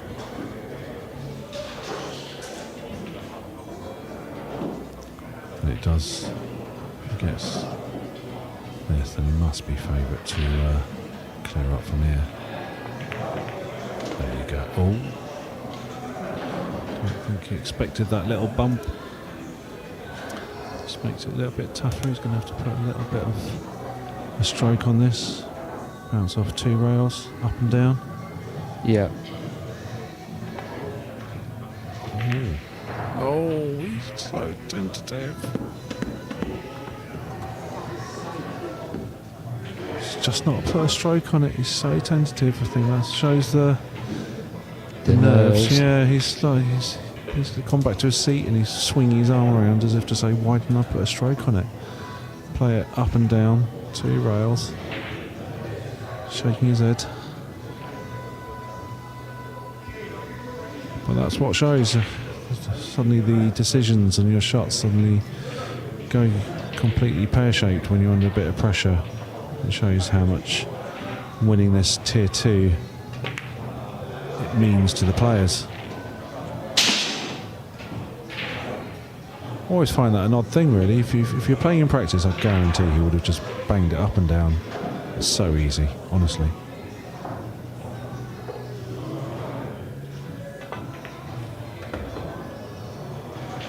There you go, that's a nice shot. Yeah, James looks a little bit resigned. He just can't get back into this. Nerves. Yeah, this Pure is definitely nerves. nerves. It's pure nerves. He wouldn't have missed that earlier. He's feeling it. Can James respond? Because James does feel nervous too. He's been given plenty of opportunities. He's rushing it, but he's all right.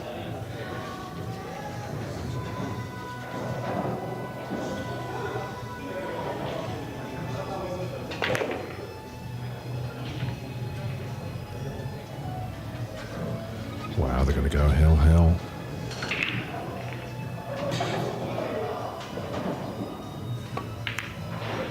Ooh, wobbled in. Right, hill, here it goes.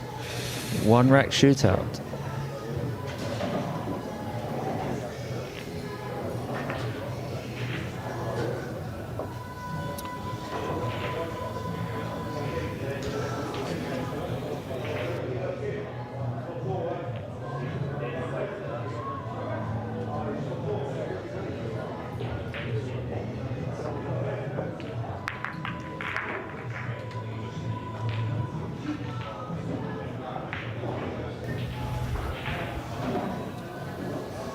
Right, 1 rack shootout it is. You're just looking for that one chance. Yeah, as I said, with the nerves getting to the players now, crikey, it's who knows what's going to happen in the final rack. Don't think it's going to be a break and run. Why not? Need I explain?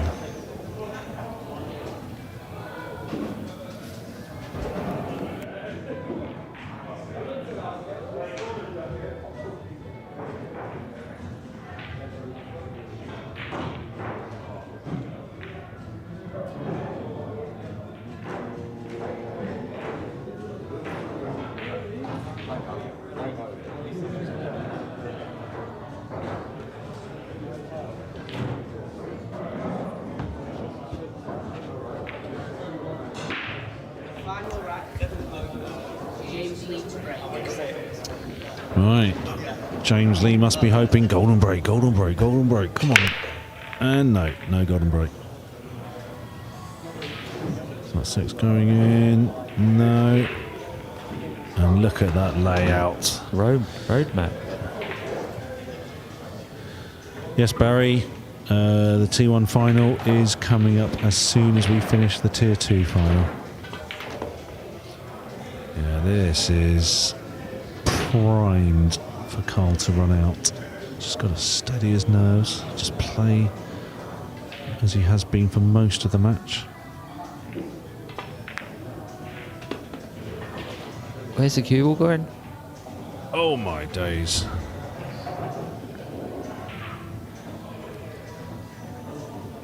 And he's got to get a position on the 4 as well, so let's have a look. I can't quite see the angle from my position. Straight.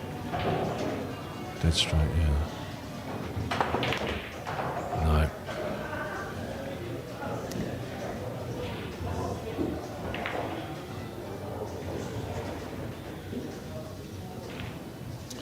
Yeah, this is what nerves do to you, because Karl can, or should have run this out, to be honest with you. Probably do it with his eyes closed in practice, but as Danny King has just pointed out, but this is what happens under pressure. Now he's got to make the right decision here. Does he play safe? Does he play the bank? I think he's going to play safe, isn't he? Does he play for the bank? Can't tell. He's gone aggressive, well done, and unlucky.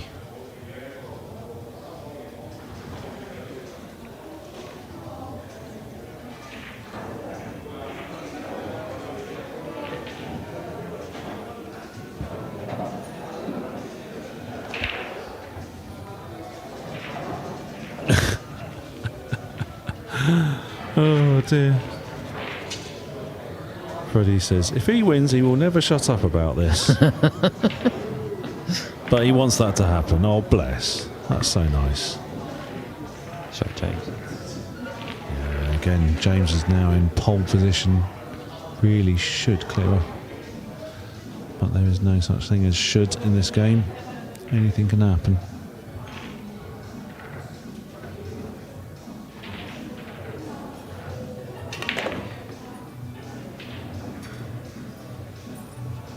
Yeah, he's played that right.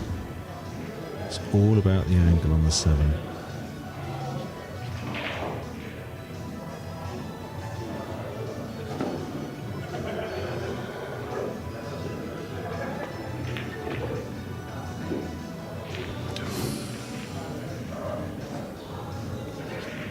Well, it shouldn't be a problem, but he starts to get over the 9. Just drop it up there. Not leave himself too straight on the 8, and he should be home and dry, you would have thought. Yeah, there you go. Left himself a little bit of an angle.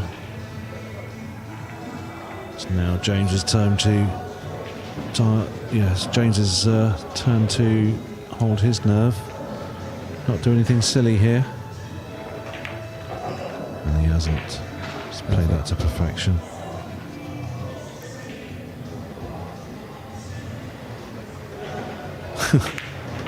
Yeah, well played, James. Commiserations, Karl. Yeah, commiserations, Karl. Sorry to all of his family who've been watching online, and well, congratulations to James, who did very well to turn that around, to be honest with you.